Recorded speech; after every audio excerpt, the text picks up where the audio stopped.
কাকলি সকাল থেকে আসলে আমরা রাজধানীর বিভিন্ন সড়কে গিয়েছি। আর যদি রামপুরা চিত্র বলি, রামপুরা বাড্ডা থেকে শুরু করে গুলশান লিং রোড যে সড়কটি আছে, এটি কিন্তু বলা যায় সকালে যে ধরনের যানজটের একটি চিত্র দেখেছিলাম, বেলা বাড়ার সাথে সাথে সেই চিত্রটি কিন্তু বদলেছে।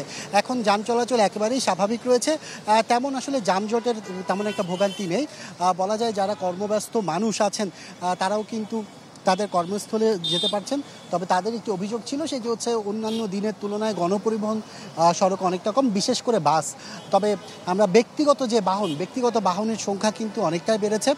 আর আইন শৃঙ্খলা রক্ষাকারী বাহিনীও কিন্তু সব জায়গায় মোতায়েন করা রয়েছে। এই যে রামপুরার সড়কটি, রামপুরার বিভিন্ন স্থান থেকে শুরু করে বিভিন্ন জায়গায় আমরা দেখেছি যে আইন শৃঙ্খলা বাহিনীর উপস্থিতি রয়েছে।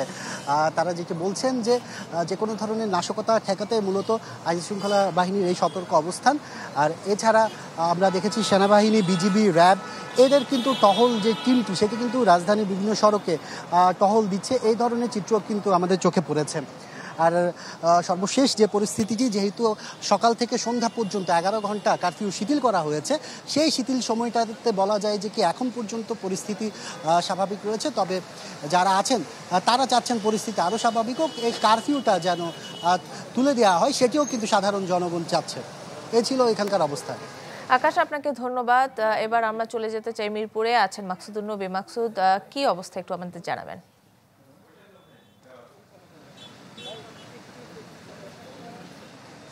আমি এই মুহূর্তে আছি ইসিবি চত্বরে।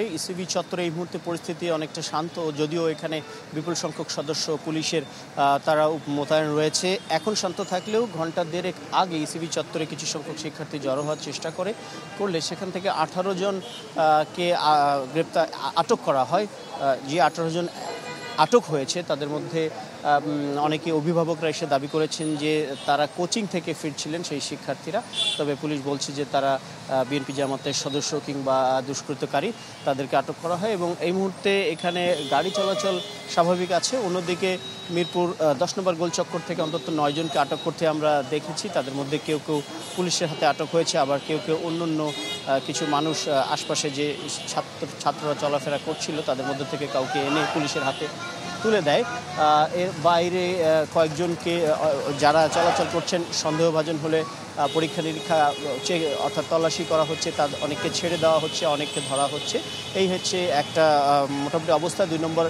মিরপুর 2 নম্বরে যে খবর ছিল রাস্তা আটকের, পরবর্তী কিছু সময় রাস্তা আটকে দেওয়ার, তবে কিছু সময় পরে সেখানে যান চলাচল স্বাভাবিক হয়। এই মুহূর্তে ইসিবি চত্বরে যান চলাচল অনেকটা স্বাভাবিক রয়েছে। কাকলি। মাকসুদ, আপনাকে ধন্যবাদ। চলে যেতে চাই প্রেস ক্লাবে। আছেন রমিজ হোসেন। রমিজ, 11 ঘন্টা কারফিউ শিথিল, রাজধানীর অবস্থা কেমন দেখছেন?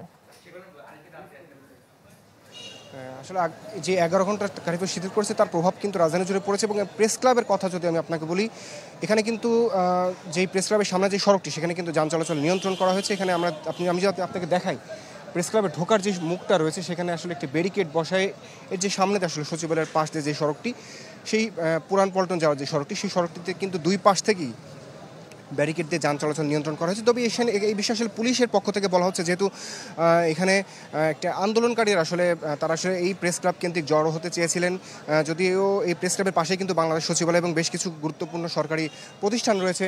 কোনো ধরনের অপ্রীতিকর পরিস্থিতি বা কোনো ধরনের ভাঙচুর, অগ্নিসংযোগ বা কোনো ধরনের কোনো ঝামেলা যাতে তৈরি না হয়, সেই বিষয়টা আসলে দেখভাল করছেন আইন শৃঙ্খলা রক্ষাকারী বাহিনীর সদস্য। আমরা দেখেছি সকাল 10টার আগে থেকে আসলে পুলিশের ব্যাপক সদস্যরা এখানে উপস্থিত হয়েছেন এবং তাদের একটি সাজোয়া যানও এখানে প্রস্তুত রয়েছে। তো এক কথায় তারা কিন্তু বেশ প্রস্তুত রয়েছেন যে এখানে যদি কোনো ধরনের কোনো আন্দোলনকারী বা কোনো ধরনের কোনো পিকেটিংয়ের কোনো চেষ্টা করে থাকে বা কোনো ধরনের কোনো সহিংসতা বা কোনো ধরনের কোনো জমায়েতের চেষ্টা করে থাকে, তাহলে সেটা তারা রুখে দেবেন, তারা বলছিলেন।